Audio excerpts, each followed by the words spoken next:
Good morning, everybody, and welcome to the Ball Agenda Reveal Show, also known as Bars. I'm joined here on my right-hand side by Mr. Chinedu Asanugo. Hands for him, please. What it do? And also on my left, I'm joined by Mr. Emeka Nwani. Can I have some hands for him, please? How are you doing, ladies and gentlemen? Chinedu first. I'm doing well. Excited to talk football today. And we have some good content, I hope. Yeah, Mr. Emeka, how are you doing? I'm good. Looking forward to the show. All right, let's kick it off. So we saw a very exciting week of Champions League action. Some surprises, some things that we expected. So we'll kind of talk through the matches that had a lot of stuff riding on them, starting with Atletico Madrid and Salzburg. Amaka, what was your take from that? It was kind of what I expected. I wasn't really too impressed by Atletico's performance, but I mean, they got the job done. I wasn't extremely impressed by what they did, but as we predicted, we thought they would go through. They had a bit more quality, and it's shown in the end, but I wasn't thrilled by their performance.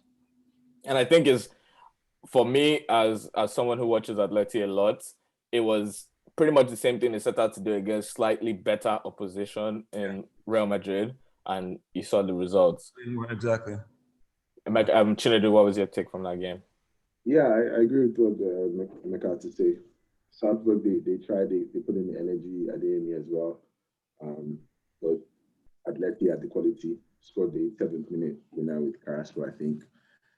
Great finish. So I think it was kind of just what we predicted, and they got the job done. I was pleased if not for anything else, because the CBS All Access people wouldn't have been able to say, oh, Jesse Marsh's team does it against Diego Simeone, because anytime Americans do anything, those guys would turn their whole program into American-based. Bro, I think there was a Man City player that played in the last game week, and they were all over him. Like, I don't even know who he is. I think he's the keeper.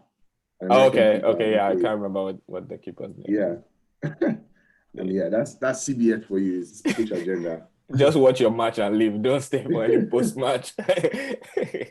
What about Man United Leipzig? So Man United away at Leipzig, battle of two tactical juggernauts, Julian Nagelsmann and Ole Gunnar Solskjaer. Man United needing just a point, Leipzig needing to win. So Chinedu, I'll start with you. What did you take from that game? First note I would say is, one thing that I've heard a lot these days is the hope that kills. I think we were victims of that. So Emeka and I had predicted that United would do the job, whether that means getting the tie or getting a win. And the lads came out, and on the day they looked like crap. They looked like they didn't want to play. They looked like they didn't understand the gravity of the game.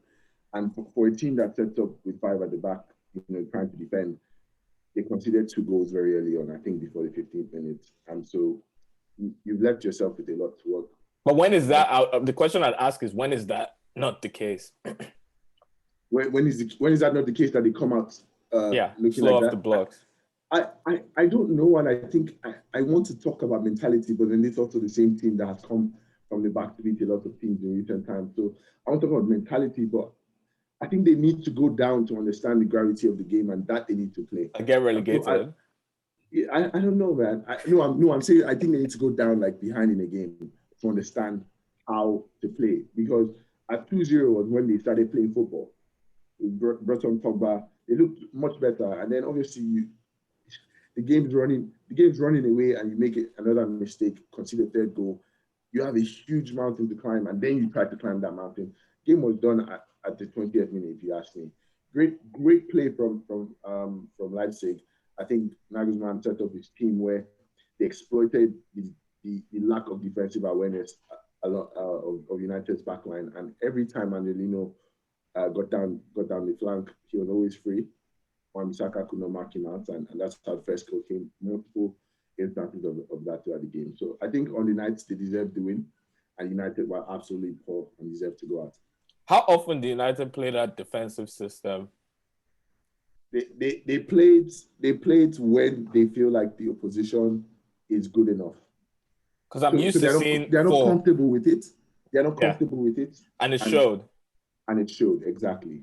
because you think that, I mean, it set out to be defensive, but the amount of space, like those flying, because it was actually both flying fullbacks that scored, and the amount of time and space Angelino specifically was having, you wouldn't have thought. Like, even when Arsenal set up and play a similar system, they don't lose because the flying fullbacks or wingers just have a ton of space. It's probably for some mistake or something else. It just seemed like a system that they just learned about the day before. There wasn't really good communication.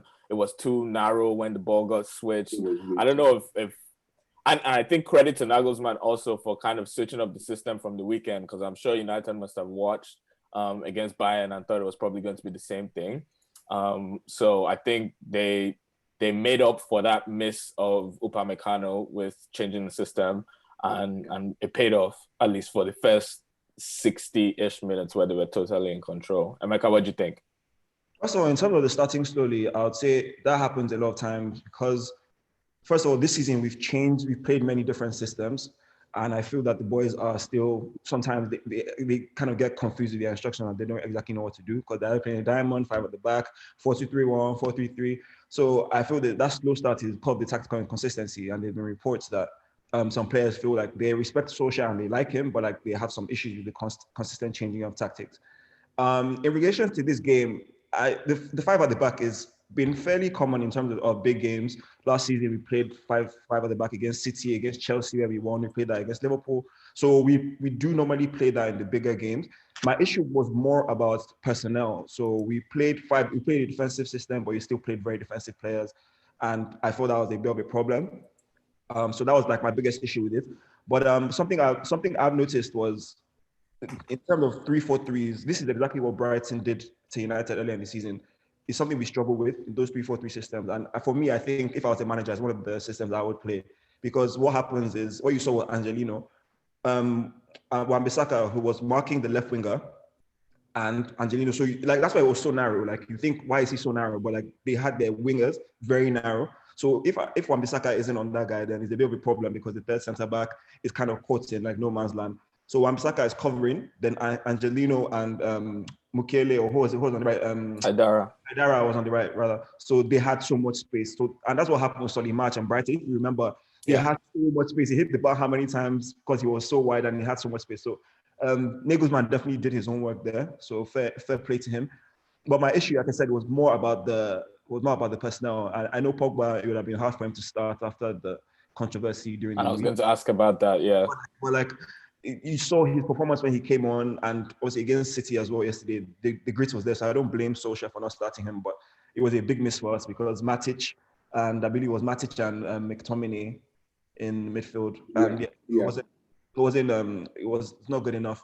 And again, you saw those comeback powers towards the end, and pretty much they should have come back if that own goal went in.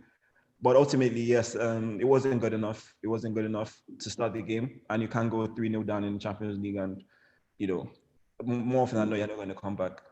But that would have been the ultimate smash and grab. I tweeted that penalty was not a penalty.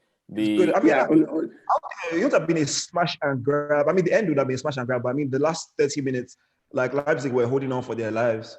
I felt. On the balance of the day, I think Manchester United deserved to lose that game. Yeah, they did. Everybody said they deserved to get something. 3-0 down, and and it would have been bad. You know how they say, like, you can't do nonsense and expect it. It would have been bad for us because we would have been thinking that you can be getting away with this nonsense week in, week out, and we have special recovery powers. And not to dwell too much on that, but I think as a fan, even it makes me. I get some solace in knowing that we lost that game, and now the board can understand that there's something fundamentally wrong with the team. And whether that you want to talk on that being the manager or the personnel, the team is not good enough right now. And if we had gone through, I feel like they will get that false impression that they are good enough to be competing on the highest level. We go against a team like Bayern Munich, I don't care what the system is, we're not holding ourselves. And so we have to get to that level. I think that's the level they want to. But do you think that it's the same United team that did beat PSG? So like, they're not good enough. They did not beat PSG. I don't like that because remember when we spoke on the PSG game? PSG were missing their players, their key players in Mbappe and no one made. I don't think that's no. But they didn't miss Mbappe. They played Mbappe and Neymar against us both games. That was pretty much it. Yeah, like, I mean, Verratti was out, but like when if you miss one player, like no one makes any excuses for United. I think it's not so much an excuse. It's just United can beat the reality of things, because in those let's say we do get to knockout stages, and this is the last time we talk on this. If we do get to those knockout stages, right? Usually you're going to face the bigger players, because regardless of what's going on in the back, the players typically back around that time. So Lewandowski is not going to miss, typically not going to miss a quarterfinal of the Champions League. And that's when the quality is going to have to shine through. Okay, so but this in the group stages, United met the team that got to the final last year and got to the semi-final. So like let's be real, apart from Bayern Munich, it's not like Europe is packed with like this is like the worst Real Madrid in a long time, worst Barcelona in a long time. It's not an amazing Juventus side. So I feel we met two of the very good teams in the tournament. So it's not a thing where I think on United's day they can beat anyone though. Like it's just that inconsistency is still there. And the fact that you beat PSG and Leipzig, then you now lose to Istanbul, then you lose to PSG and Leipzig the second go around. So it's just inconsistency. And like you said, I wasn't so upset because it's not. I know we're going to win the tournament. My disappointment was just the fact that we had it in our hands. But so we can move on. Awesome. Lazio Brugge 2-2. I actually watched the game. Lazio leading 2-1. They take off Immobile and Brugge scored pretty much immediately after, and then they end up hitting the bar. And Lazio are hanging on for dear life. What did you think, Emeka? Yeah, exactly. I was so surprised by that. Like I felt Lazio would go through, but I didn't think they would make such hard work of it. The Immobile, so but I don't know. Did he get injured? Because it didn't make sense. I didn't see anything. Maybe you were trying to rest. But yeah, so even just watching Lazio yesterday, and they lost to I believe like Hellas Verona at home, so they're in a bit of a weird funk at the moment. But yeah, I was very surprised by that. Brugge could definitely have qualified, except they hit the bar. But I mean, on to the next for them. I mean, they got the job done, but yeah, they're not going to go much further than this. And I don't even get how Pepe Reina is their goalkeeper. I was so confused. Yeah. What did you think should I do? No, yeah, same. I didn't think they'd make such hard work of it. I thought Lazio would be comfortable, and actually, I think I predicted a 2-0 for Lazio, and they just they just seemed like they wanted to make everything harder for themselves. But they qualified, they got the job done. Kind of just what Emeka said. They're one of those people that are making up the numbers. They're going in the next round, if you ask me. So good luck to them. Awesome. So we'll kind of get the last two matches all at once because they're all in the same group. Real Madrid, Gladbach, and Inter Shakhtar. Inter unable to get the goal that they needed that would have sent them through. And Real Madrid breezing past Gladbach. You said it. What heritage, huh? What did you say? As Mourinho says, heritage. Yeah? I'm telling you, because we said it at Madrid, they're playing absolute garbage. But in these games, as happened with your boys last night, who was their mid? Madrid, they don't dull in these kind of games. You're playing nonsense. Then you just see Cruz, Modric, and Casemiro roll back the years. Simple. Simple. Zidane has his soldiers. Benzema. Simple. Zidane has his soldiers. Those guys, the back-to-back Champions League guys, those guys. So I was happy for them. I mean, we predicted Gladbach and Real to go through, but we didn't think it would go that way. But yeah, Inter definitely busted that. But yeah, credit to Madrid, man. They were solid.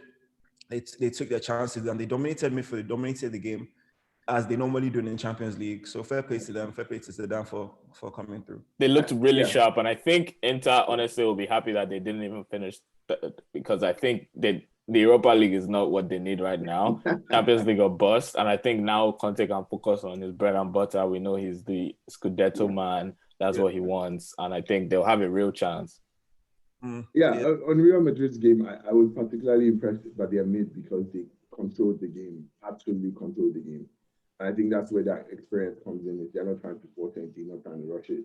They bought the game, and they got their results. And what was funny is I watched that game to the end, and at the end, they didn't even celebrate. They were kind of just like relieved, more like, rather than very passionately, wow, we just made it through. Because I think they know they should be doing better than that. They shouldn't go down to the last game like that. But then Inter, I want to touch on that because Lukaku, he has been their best player this season without a doubt, but he potentially stops them from going through. Yeah.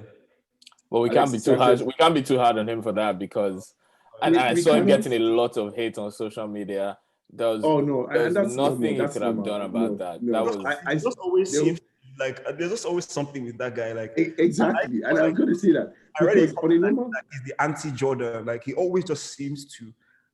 Like just have. I remember in Manchester derbies, he just scored some random own goal or like make a mistake. Like I think in his final last year, he scored an own goal. Manchester derby. I remember the first one, biggest one, Pep Mourinho when he came in. Old Trafford, we were playing well. He just made some big mistake on the set piece. He just always seems to just be in the wrong place at the wrong time. Same way he bottled the Super Cup with that pen, that horrific. Yeah, Super Cup exactly. I think it's, to be fair, this one in particular, I think he tries too hard. I think it was one of those things where he had like a brain fart because Lukaku never does that. Lukaku is simply the one attacking the ball. If Alexis Sanchez goes to head the ball, and Lukaku is standing, not even aware of what's going on at all. I mean, even if he got out of the way, it won't still have like counted. I think he might have gone in. It was very. It won't have counted. And that's, I mean, obviously everyone talks. Hindsight's always 20/20, right? And everyone's like, oh yeah, he stops them from going through. And sadly, typically in football, you have to look for someone to blame. And I think I feel bad for him because he had a decent game as well. He actually hit the bar, I think, and he was always a threat in the air. But Inter Milan, just like how I feel about United, is they're not ready to compete at the highest level right now. They are working on something, and I think, like you said, maybe it's better for Conte to go and focus on the league and actually do the job there. Same with United. I think United should focus on the league. The league is winnable this year. And I'm going to say that with the caveat that everybody else does rubbish.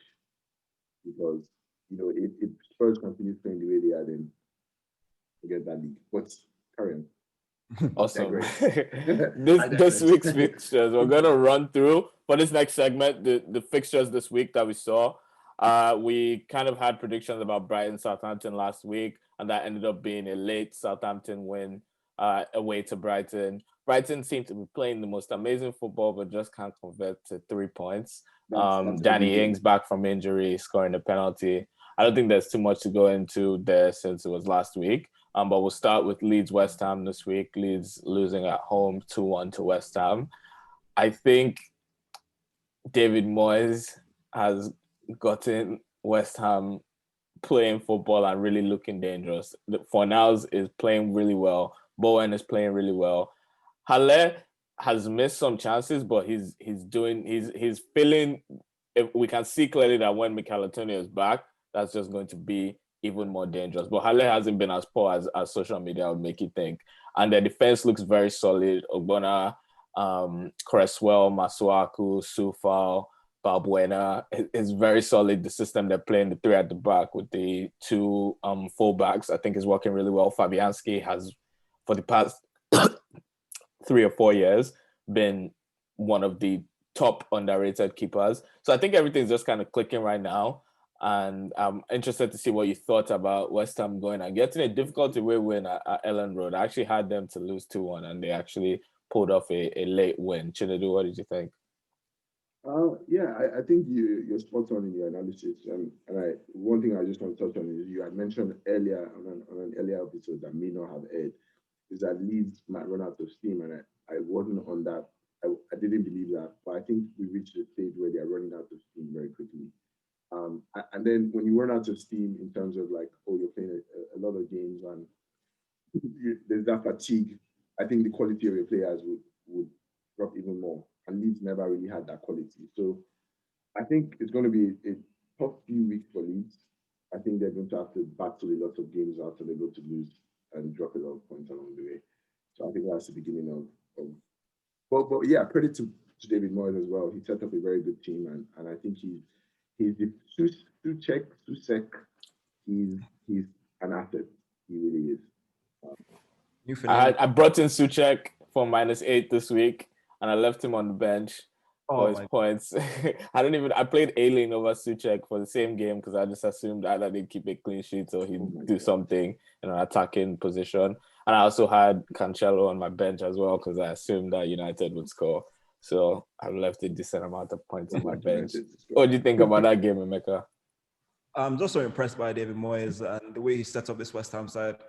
Like me, I always say, like, the kind of managers I like, I'm not one of these like football purists. Like I actually love structure. I love a structured team. Like it's I don't know. I don't know. I just like that. I love a structured team. So I love to see what he's doing, especially when you're a structured team without so many resources. And the way he sets up that team, like I said, with the five at the back, and he's covered all their deficiencies. And having Declan Rice, like just watching Declan Rice captain that team, like guy is immense. He's immense. And West Ham actually created so many chances in the game. Yeah. And it wasn't just a defensive masterclass. I'm very impressed with what David Moyes is doing, and to see him so high up in the table. Definitely right now he's in contention for one of the managers of the season, because especially with the starts West Ham, like the fixtures and they're so high up. Definitely one of the managers of the season. Fair play to him. And like I said, when Antonio comes back, that's going to give them a new dimension, because Halle, I mean, his hold-up play is good, but for me, he's just, they paid 30 plus million for him. He's not good enough. I don't think his hold-up play is good, but he doesn't have that aggression. He's soft. He doesn't score enough. But I mean, it's not like Antonio is so prolific. I know, but like he can stretch. Antonio gives that extra bite.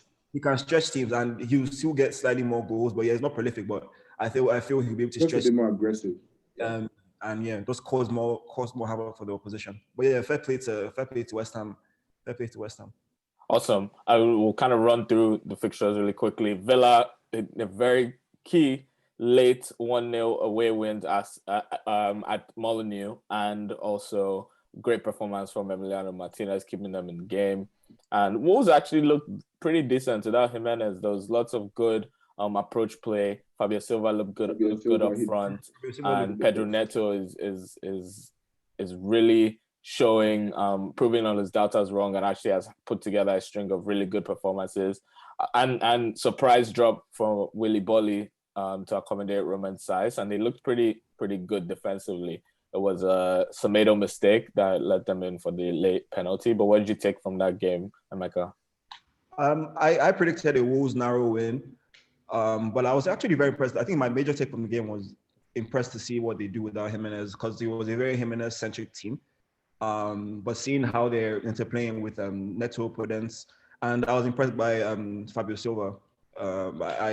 For that price, after playing maybe over a dozen games for Porto, I was impressed to see he looked the part. He could definitely in time fill that role. But I still do think the Wolves, because they got a lot of technical players. Obviously, it's like I said, Podence, Neto, Moutinho, all these guys. So they will look good, but like that's the goal threats long term. They're going to definitely struggle, because they were already scoring averaging about 1 and a bit goals a game with Jimenez. So now without him, they're definitely going to struggle. They'll look good in possession, on the ball, create chances here and there, but they're definitely going to lack that focal point it could lead to probably a mid-table finish this season, because it's going to be a very big gap for them to fill. I think the problem what they're missing, honestly, is that creative midfielder that kind of drives with the ball. They kind of have Podence, who they have more as like a sort of supporting striker, or sometimes as the focal point. And there's not really, the approach play doesn't really involve playing through the lines and through the middle. It's usually through people like Neto and Adama Traore on the wings. And I think that's what they're missing. Like Wolves is just so structured, and you can almost picture their approach play when you think about Wolves. And I think that they're missing that person that kind of connects the play from the defensive midfield into the striker. And yeah, that's what I would say, that if they went into January transfer window looking to strengthen, I'd be looking around there. Chinedu, what do you think? I was going to say you're spot on, but I would say that that system of play worked because Jimenez was in the side. Because when they go out wide, the ball comes back to the middle. Jimenez to head it home. And so now that they don't have Jimenez in the squad, maybe they should look at changing up their system a bit. But it worked for them for a while. And I mean, with that Jimenez focal point, I think it was a very mature performance by Villa, and so it proves that point you had made earlier about keepers being sometimes the difference between a mid-table finish and I guarantee you, if that was Sheffield United, exactly, they would have lost that match like 3-0. Yeah, cases in hand. Sheffield United last season with Dean Henderson, and then Aston Villa relegation battle this season. Flip that, where Aston Villa is mid-table, and Sheffield United lost Dean Henderson. So I think Emi Martinez, great performance. But one person I want to touch on really quick is McGinn. I think he doesn't get enough credit. Everyone always talked about Grealish and his impact. But McGinn is a constant threat for Villa. And I think he puts 110% in every game. And he did so well to get that penalty because 9 minutes of the game, could have just run into the line. They're man down already. But he takes on Semedo, gets the pen. So I think very mature performance and they did deserve the 3 points. And I think, in a later episode, we'll probably need to deep dive on Villa and why they're doing so well this season. But I think McGinn is one of the key reasons for that. And I'll also say, just for my FPL, man, we need bad boy Jack Grealish on pens. El Ghazi comes on off the bench and gets the pen. That pissed me off. But I saw he got some hate on social media, and we need to kind of just kick that out of the game, man. Newcastle, West Brom. Returned for Newcastle after, actually returned for Villa as well, but Newcastle after, I think the last game was the 20th, late November, and they got the 2-1 win, and Callum Wilson blanked, so bad for my FPL, but West Brom scored a goal from open play and looked pretty good in some parts of the game, but ultimately late goal from Dwight Gale against his former club. What do we take from that game? Yeah, I was sad for West Brom. I wanted them to hold on. But again, Newcastle is another team that are slightly overperforming. They're actually winning games they're supposed to win this season for the most part. And I was happy to see Callum Wilson blank because I don't have him. But yeah, I was disappointed for West Brom. I wanted them to hold on. I like what they're doing, and they're supreme underdogs because that team for me is. It's not it at all, but I was a bit sad to see them draw that game. Plus, I don't like Newcastle. I'm losing that game. I'm actually going to go into that later as to how West Brom. I think one of our Top Gun episodes should actually be transfer window based and what teams need to go into the transfer window to do to strengthen. So that's coming soon. That'd be a great topic to But yeah, Everton. I think. Oh, go. No, really quick on that. I just wanted to say that I think West Brom did very well after conceding, I think after 19 seconds. So they did very well to actually get back into the game. But I think, Newcastle's goal to win the game was absolutely fantastic. Nothing that could be done about it. So I think West Brom could be happy with their performance. A defensive error, I think, from Ivanovic, in my opinion, to start off the game. But apart from that, they should be very happy with their performance. And on the day, definitely deserved a tie, or at least a point from the game. And they have, what you can say, Emeka? The Fulham just scored against Liverpool. You haters. What did Don Blue say? Mama God, I never see you one-on-one, but I feel your greatness. That should be the topic for this episode. Yeah. If they win, we'll see.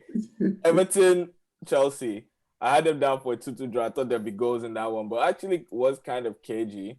And Mendy error led to a penalty that Sigurdsson calmly converted. And Everton actually looked really good up until like the last minutes where, as you'd expect, they'd be hanging on. But they actually looked really good. Iwobi had a very fantastic game. Richarlison and Dominic Calvert-Lewin linking up. Andre Gomez coming on and just adding some control to the midfield. And I thought the defensive line of Godfrey, Mina, Holgate, and Michael Keane was very, very solid and strong. Pickford, as usual, has his one or two mistakes in him to try to make things interesting. But even he was decent. So I thought things just worked well. And I would like to get a sense of what do you think about that game? I was impressed. I was impressed with the shape, Everton's shape. I know they've been playing this there at the back for a few weeks now. But I was impressed. Gordon on left wing back. I've never seen him play left wing back. I know he can play right back, can play centre back. I was extremely impressed with him. But my biggest takeaway from the game was it was actually more Chelsea. So in terms of obviously they have a lot of wingers out. Pulisic is out. Hudson-Odoi is out. Ziyech is out, so they had to make do with Havertz right wing again, Werner left wing. It didn't really work out. You could tell they were definitely missing something. Havertz right wing was terrible. His body language, and this is why I tweeted this before the season started. Like, he has incredible quality, but he's going to get the treatment because of his body language, and he just doesn't look like he's making much of an effort. Well, I'm not gonna be too harsh, because obviously he's still like a dozen games in. But what I would advise, what I feel Chelsea should do without these fullbacks, without their wing backs, is Lampard should play throughout the back with wing backs. Just let Reece James, because Reece James at the right is an absolute monster. So why not play three centre backs? Get Reece James higher, get Chilwell higher, then play Werner and either Giroud or Tammy up front. So play 3-5-2, something like that. Because with the wingers playing Havertz on the right and Werner on the left, I felt they were missing something. So I'll definitely push Reece James higher in the upcoming games. But it's also interesting to see Chelsea haven't beaten a team in the top 10. Despite all the praise. Agenda reveal. They've received this season. Here we go. So take from that what you will.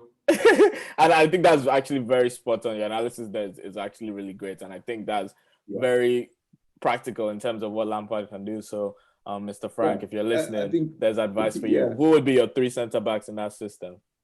So you keep Thiago, you keep Zuma, then I'll probably add Christensen, because maybe Christensen can play one of the wide fullbacks so you can progress the ball, move forward with the ball. You already have who's in the center of that? You have I'll put Thiago in the center. So because Thiago, like, he's the brains, so he's the organizer. So the only issue is that Zuma sometimes can be a bit tricky on the ball, but I'm not sure if Thiago has the legs anymore to play as a wide center. To track someone in the channel. Yes, exactly. So I'll play Thiago in the middle to organize it. Then maybe Zuma on the right, because he's right-footed. He's not really good technically, so it will be easier for him to control the ball on the right and do the simple things. Then Christensen can also progress on the left. So that's what I'll do. Then obviously, like I said, James and Chilwell not having to think too much defensively and to bomb forward. I think it could really work for Chelsea. And playing a target man like Giroud, that's meat and drink. Yeah. What do you think, Chinedu? Just to really quick answer that, I would put Aspi instead of Christensen, because I know people touched on Aspi and Thiago can really play together, but I would put Aspi just because that experience speaks, and I think that's true. In a back three, it's not bad having someone who's played out wide before, like for example, Shaw in the back three, kind of understands the game a bit better. But no, what you said about Havertz, let me touch on that really quick. It's similar to, I won't say Martial when he first comes, in terms of his body language says, I'm not trying, but that's how he plays. He's an effortless player. He's an elegant player. And on one of my group chats, I said, Havertz is just not succeeding because he's too elegant for the Premier League right now. So a lot of times the Premier League needs that. And that's why, look, Scott McTominay is a football player before, for me.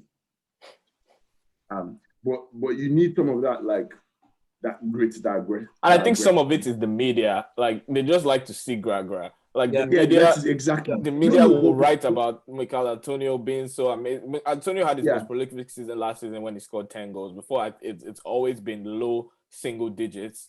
And because he looks like he's getting around, he's putting defenders under pressure, they'll be like, oh, wow, Antonio needs to play, such a great player. And someone like Ozil, someone like Havertz will always continue to get the short end of the stick. Yeah, and the sad thing about that is that the media will always exaggerate it, but you run into a problem when Havertz is also not putting up the numbers. Ozil, and when he was putting up numbers, I want to talk about elegance, then talk about Gra football, then you're mad, you get, because you're putting up numbers. But Havertz now, he looks like, because he's not putting up those numbers, he just looks like he doesn't want to be in the game. And it's not on him. I think that's just how he plays. I've watched him play multiple times. He doesn't play a different way in any game. He just plays that team.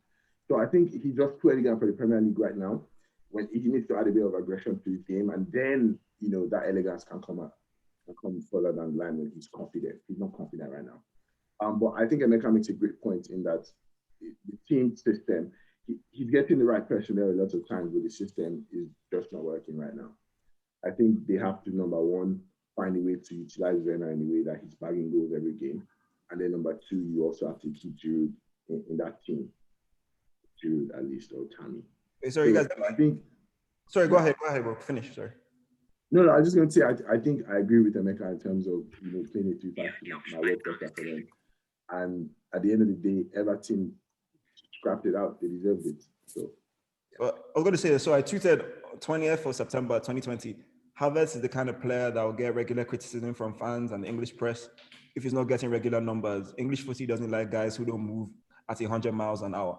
Like, it was for 90 minutes. It was always going to happen. It was always going to happen. That is sick. That you said that. Yeah. Numbers, you're Bergkamp and Cantona. If you're not, then you're an Ozil. Like, it's just exactly. But Ozil's pulling in numbers. No, but Ozil now. Yeah, I guess. That's my point. Yeah. So it's like when those kind of players are not getting regular numbers, not doing it just looks like you're not making any effort. Obviously, which isn't correct.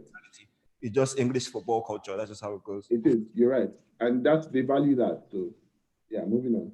United City. I wish we could do a 30-minute deep dive on this, but we'll keep it quick. It's been very interesting to see the evolution. And that's why I talk about growth for someone that's pretty much at the apex of football and knowledge of football. Growth for someone like Pep Guardiola. Like, we all know that the thing he has struggled with the most since he came to England is counterattacks, and so when they have sustained pressure, not always getting caught out and losing games that they honestly shouldn't lose. And that's why they've tried. You see Fernandinho with the tactical fouls, always trying to create situations where Walker can use his recovery speed to build him out of situations. But I just think in this game against United, he showed it was pretty much like his final report after a semester of learning, where it was like, okay, let me just put forward what I've learned over my time in England. And that setup was I think A+. I think I would give him an A+. Like, if he just set up to not allow those counterattacks. Yeah.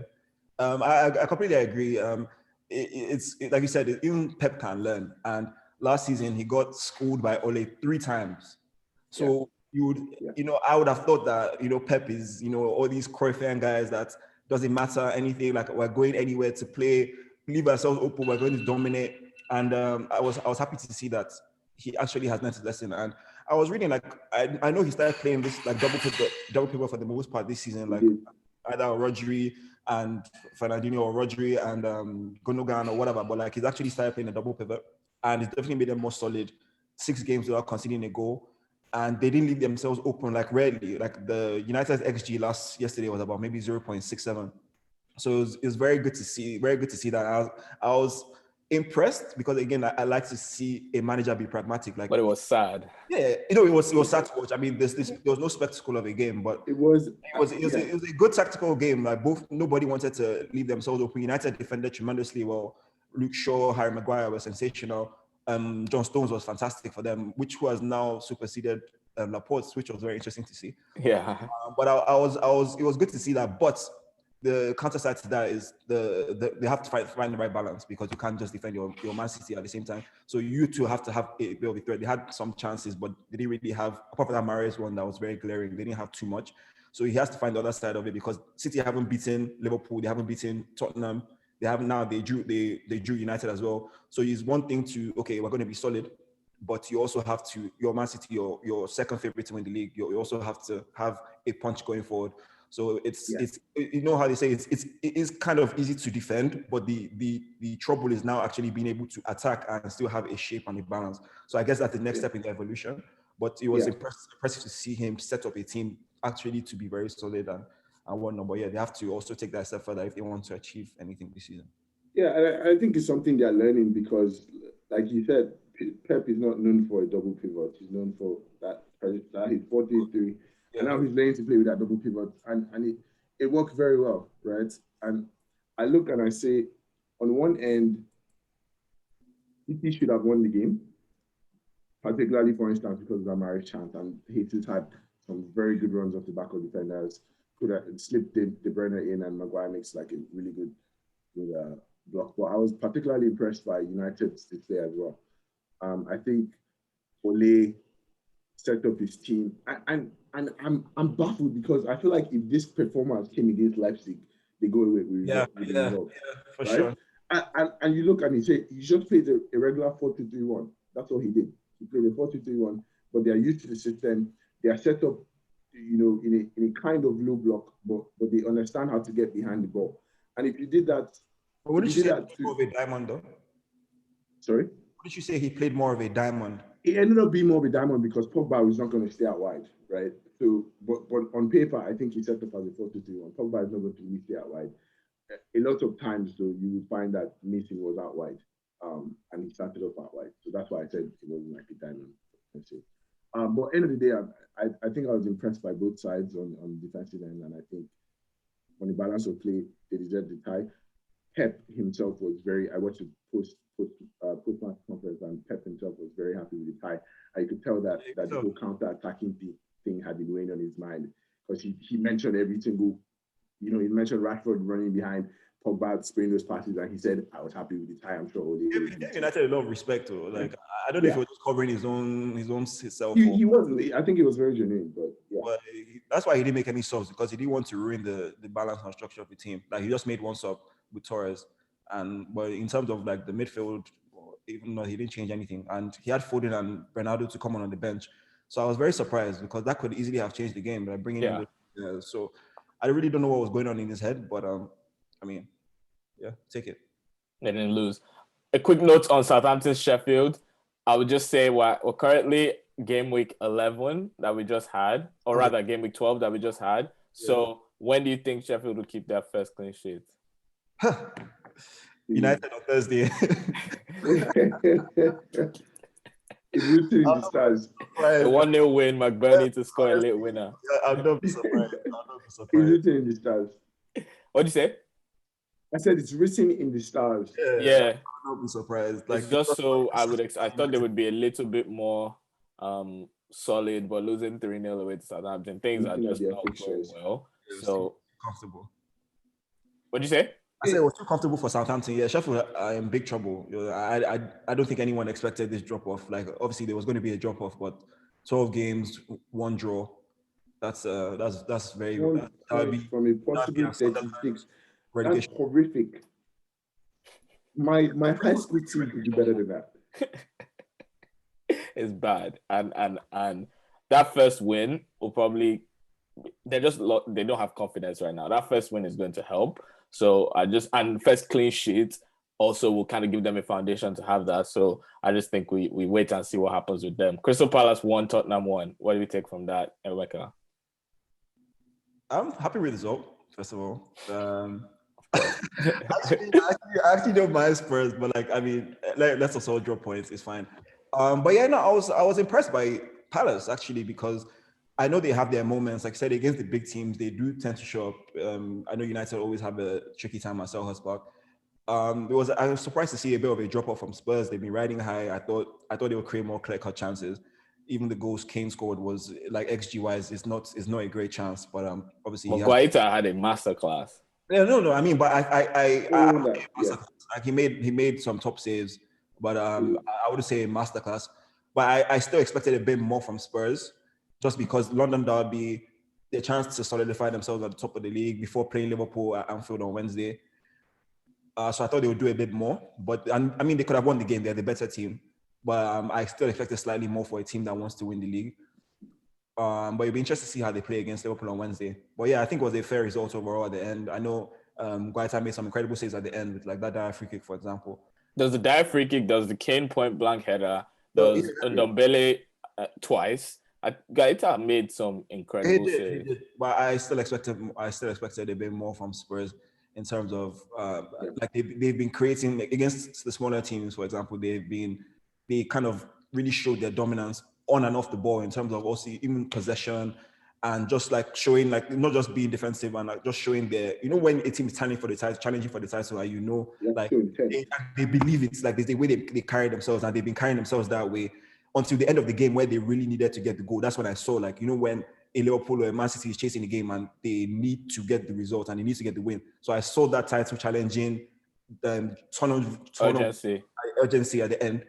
But during the game, it was just like they had their chances, but again, I just expected more. Yeah, for the entire second half until Crystal Palace scored, I don't know what they were trying to do. They were so sloppy in possession. Reguilon, I think, had since I've been watching Spurs, had his worst game in the Spurs shirt. They were just so sloppy in possession. Aurier sloppy in possession. Dyer typically gives the ball away cheaply, but today gave the ball away many times. And I just thought they kept what?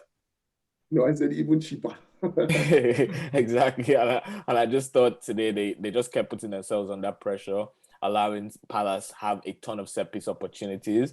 And Eze's delivery, and people having Benteke and those Kouyaté, those types of players in the box, you're just always inviting pressure on yourself. So I thought Tottenham could have been a bit more proactive in the second half and ended up getting the result they deserved for that performance. Should I do a quick word? Yeah, just going into this week, for me, this was a very important week for Spurs because you have two different propositions. So you have Crystal Palace, who's doing fairly well, but they're always comfortable, sitting back, not having the ball. You're going to have to dominate, and you're going to have to break them down. And then going into Wednesday, where they play Liverpool, who's total opposite of that, where they're fine having the ball. They're going to try and press very, very high. This was kind of first chance to say, yes, we can beat the teams like Crystal Palace, and then we can look to Liverpool and get a result as well. And now they've I think, taken a knock on their confidence because they're not going to Liverpool, confident about that game. And so I think for the title challenge, this 1-1 might have a more significant impact for me as I'm looking at it, because unless Spurs can bounce back from this, I think they should have won the game today for their sake. Awesome. So I'm going to run through the fixtures, and actually everyone plays midweek. So I'll go Chinedu, then Emeka for everyone. I'll just say the fixture, and then you tell me who wins or if it's a draw. So Wolves are home to Chelsea. Chelsea gets the win. Yeah, narrow Chelsea win. I'll say 2-1. Man City are home to West Brom.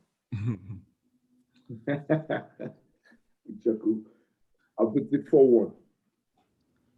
Yeah, comfortable City win. Let's say 3-0. Well, nothing too crazy. Arsenal home to Southampton. Ooh.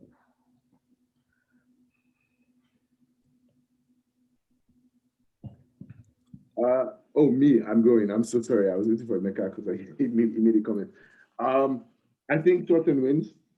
Balance of play, I think 2-1 because Tottenham's on better form. Arsenal can't find the goals. Tottenham wins 2-1.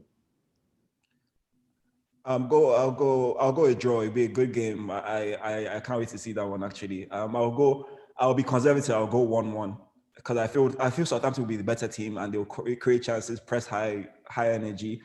But just sometimes that small club mentality, like I'll just say they'll just happen to mess it up somehow. So it'll be 1-1. Leeds are home to Newcastle. One thing to notice that really quick is that fans are back for a lot of these games, and that's something that I'm not even factoring in, to be very honest. When I'm saying these results, I'm not factoring in fans, but that's going to play a big role. So for one game where the fans aren't actually back, Leeds are home to Newcastle. Leeds are home to Newcastle. I think Leeds still grabs it. I think this is one game that they will recognize that they can win based on similar quality of players, but I think the Leeds system will come out on top. So I think 2-1 is a fair result. I see a Brucey massacre, so I'll go maybe a draw. So let's say 1-1. The battle of the budget quality strikers, Bamford and Wilson. Under 6.5 and below FPL strikers. Leicester are home to Everton. That's a tough one. I'm going to go with a tie, our first tie, 1-1. I think Everton, they're not playing bad football, neither is Leicester, but I think at the end of the day, there's no tough settle for the 1 point each. Yeah, I think another tough one. I'll go narrow Everton win. Leicester at home don't always convince me. I'll go narrow Everton win. Hopefully James is back. So let's say 2-1 Everton. Fulham at home to Brighton. Rubbish. Brighton should win that game, but Brighton, they have brain touch sometimes where they go into the game and they just can't score a goal. They play beautiful football regardless. I'm going to go with Brighton 3-1. Speaking for what I've seen from Fulham today against Liverpool, don't jinx it. I'll go. Not even the win. I mean the performance. Like to see, like they. I'm not watching it. Like Caballero, Loftus-Cheek, they play with some speed and drive. I'm gonna go Fulham narrow. Fulham 2-1. Meet the game everyone's looking for. Liverpool at Anfield, home to Spurs. I'm gonna go with a Liverpool dub. I'm not watching the game right now, but I'm backing Liverpool to just have the firepower to get through. I mean, they're doing without Jota now, but I think Salah and Mane would show up in that game. They will show up in the big games, and I think Liverpool edges it 2-1. I think Liverpool fairly comfortable. I'll say Liverpool 2-0. I think Mourinho, Spurs will set up and they will have their chances. But Liverpool, it's just that heritage, man. Like the way they sorted aside Football heritage. Chelsea, all these guys, like it's just they're just a juggernaut, man. So I'm gonna go Liverpool. They know this is their chance to solidify and tighten their grip on the title on number 20. So I think they're gonna get it 2-0. West Ham home to Crystal Palace. I think West Ham gets that win. I think they're going to set up just like how they set up this week, and they're going to be very solid defensively. And that's actually going to be that's a more interesting game than it sounds like. It's a huge game actually. You know what? I'm going to go with a tie. I'm going to go with 1-1. Yeah, No, 2-2. Okay, I'm gonna go West Ham for this one. It's gonna be, as always with them, it's gonna be a closely fought game. And yeah, it should be probably like a 2-1. I'll go 2-1. But it's like Chinedu said, it's gonna be a London derby, both teams flying semi-high. So yeah, I'll go their standards. I'll go West Ham 2-1. Aston Villa home to Burnley. I think Aston Villa gets that win comfortably. I think Burnley, their football has not changed over the years, but I think it's getting found out that, goals can be scored in summary. So I go 2-0 Aston Villa. Yeah, likewise. Comfortable Villa win. 2-0. I agree. And Sheffield United home to Man United. The battle of the United. I want to say 3-0 Manchester United, but the fan in me is telling me 1-0 Sheffield. Yeah, honestly, I would not be surprised if Sheffield United get their first win against United. But I mean, my heart says that, but my head says United maybe 3-1. Okay, perfect. So switching gears now to the penultimate segment. Worst take that you saw on Twitter this week? So I'll go Chinedu first, then Emeka. I'll drop mine. I saw a lot of Arsenal fans saying that Balogun should come in for Arsenal and start some of these games that Arsenal need to win against teams like Burnley, Southampton, when Arsenal are languishing in the lower depths of the table, based off of seeing him scoring against Mulder and Dundalk. And I think it's just typical Arsenal fan behavior where you see a young player or young players that you like against teams that are just really poor, and you think that just translates into better performances against good sides. And I think that's too hasty. And there's a reason why it's kind of being blooded into the team slowly. And that kind of quick transition will just lead to him coming into the big games, not performing, and then getting a bunch of hate from fans. They should focus on tying him down to the contract first and foremost and just bringing him into the team gradually. It's the same with Nketiah. They wanted him in from the start, and now Nketiah is the worst player in the world to all Arsenal fans. So that was my worst take. Chinedu. I have two. One of them is by this man sitting right here, Fayez. I think I'm not going to speak on one particular tweet of his, but for the past week he has taken it upon himself to call out Bruno Fernandes multiple times about the quality of his play and about how he performs in the big games. In the game that I saw that he called him out, he went on to score obviously a pen, but he also had an assist in that game. So goal and assist ends man of the match. But Fayez also thinks that Bruno Fernandes shit. So I'm happy for you as my worst pick of the week.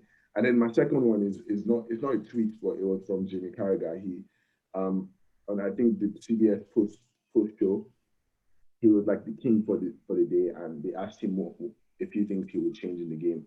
And one of the things he said was take away the handball rule. I mean, first of all, he said, makes a joke about VAR, which I don't understand why people are always hating VAR. But then he says, take away the handball rule where, you can. Oh, it doesn't have to do with assists. You only can't score with the handball. You only can't score with the handball. And for me, that's such a horrible take from a football player because it's called football for a reason. The handball rule is there to eliminate the use of the hand in the game of football. So I think for me, that has to be my worst take because I looked and I said, that's not the game. You're never supposed to use your hand anyway. And his point was that, it's killing the game because, sometimes it's allowed to touch your hand and the ball goes, is an assist and that's fine. And I don't think that's true. Emeka? Yeah, I don't see any terribly awful annoying takes this week. I mean, you had your moments, but I mean, the Mendy one was.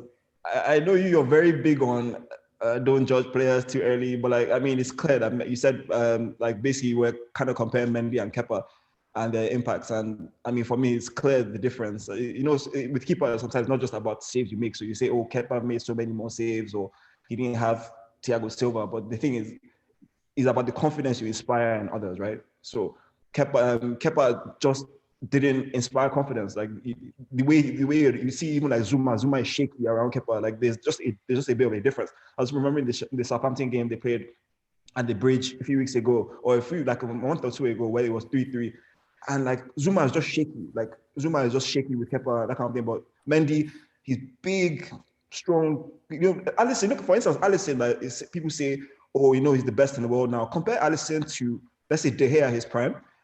De Gea is prime, like as a shot stopper, no one compares. But Alisson is just a presence that even De Gea, even at his prime, like you're an amazing shot stopper. Like Alisson has that newer presence where you're a big guy. You don't always have to make saves, fantastic saves, but there's just a confidence and presence you bring. So for me, that's the difference between Mendy and Kepa. I'm not even sure Mendy is a sensational shot stopper. It's just that presence he brings and calmness he brings, as well as his height. Well, I'll say another one that was that caught my eye was Pogba. So like some United fans were saying, you know, he should be rotting in the reserves till, you know, he leaves because after what he said. And I mean, after the comments came out, like the pride in me at first, I was like, you know what, he shouldn't play again. But after I saw his performance against Leipzig, he came on, and like I respect that he was benched because you should be benched after that, after making the statements of his agent. But like I saw his efforts, I saw that drive, and I saw that discipline and effort again against Man City. So for me, I think it's a poor take to have someone that you're paying almost 300 grand a week, as an Arsenal fans know, not contributing when your best central midfielder, like in terms like if you call Fernandes an AM.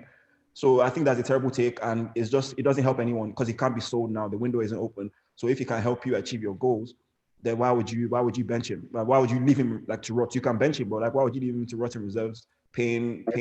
Call me, oh. So I think I hope you're listening to this. I think we learned from Arsenal's mistake because it's a terrible idea, especially when you look at the quality of some of our central midfielders like McTominay, Matic, all these guys that can't really create anything.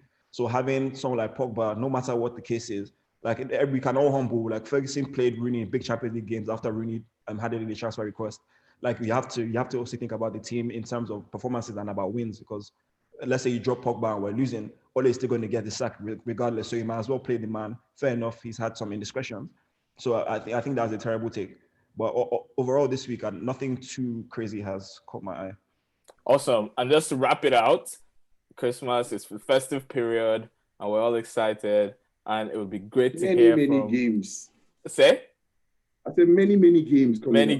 Many games for all. So we're excited to see what the panel or the team thinks about who will be top 4 at Christmas. I don't know why that's such a big deal. What people think. I mean, most times if you're top at Christmas, you win the league, but there's still more than half the season left. So I don't know why there's always so much weight placed on that.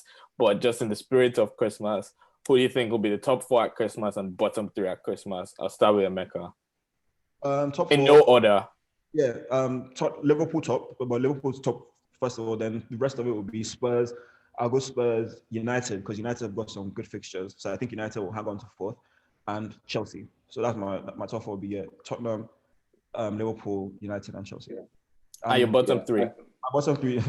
So as it is now, so Sheffield United are definitely going to be bottom because there are only 2 games till Christmas. So mathematically, I don't even think, mathematically they can't even be out of the top 4. Bottom. So West Brom as well. I'll go West Brom and I'll go Burnley. So yeah, as it is now, as the bottom 3 now. Mathematically, they can actually, but that means everybody else dropping points out of it. Like everyone else has to lose. Mathematically, they can. But I mean, I agree with you. Because one game isn't over yet. Yeah. Yeah, I'm going to go bottom first, which is obviously as it is Burnley, West Brom, Sheffield. Top to that bottom, Sheffield. Top 4, funny enough, is the exact same as Emeka's, but I don't know if Liverpool will be on top, so I'm not going to keep an order. So Spurs, Liverpool, Chelsea, United, top 4 at Christmas. But to touch on your thing about Christmas and why it's so important is I think because of the run of fixtures and how thick and fast they come, I think a lot of teams can have the chance to either solidify their place at the top or just gain ground on the top. So I think that's why Christmas is so important, is because the game comes thick and fast. If you do your job, if you do well, and that's what I'm saying with Spurs, if they can wrap up a lot of their games and pick up at least max points from the rest of the games they have to the new year, then I think they put themselves in an amazing position to win the league, and it's in their hands. Awesome. For me, I'd go Tottenham, Liverpool, I think Chelsea as well. And I was going to say United, but it seems like everyone thinks United. So I'll just say maybe there's a surprise in there and Southampton can hold on to something for a bit. Yeah. And bottom three, I think is going to be definitely Sheffield United, West Brom, and potential, depending on today. If Fulham hang on today, then I'll say Burnley. But if Fulham don't hang on today, then I'll say Fulham. Okay. All right. So if you think about today and you analyze the game, or you do a deep dive, or you're sharing your opinions on social media with friends, just remember to ask yourself, do I really know ball? Thank you very much.